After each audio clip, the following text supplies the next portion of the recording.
Oh guys, ito yung taniman ng bokchoy. Bokchoy ito sa tawag sa iba, ang lawak guys.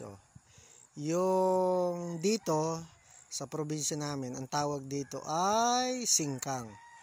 Pero sa ibang lugar, bokchoy. Ito yung parang Chinese pechay or Taiwan pechay.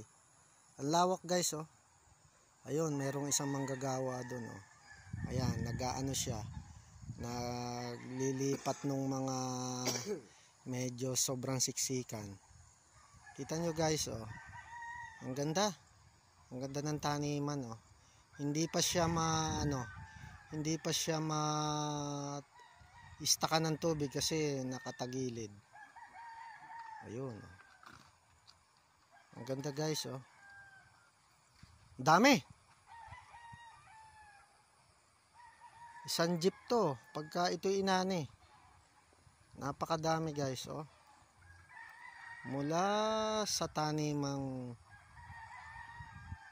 dito sa malawak na bukirin ng probinsya. Ayan, mayroong palayan doon sa dulo. Ayun, tataniman pa rin yung isa. Ang gaganda na guys. Ito yung uri ng singkang. Ayan guys. Pag lumaki yan, kita nyo guys.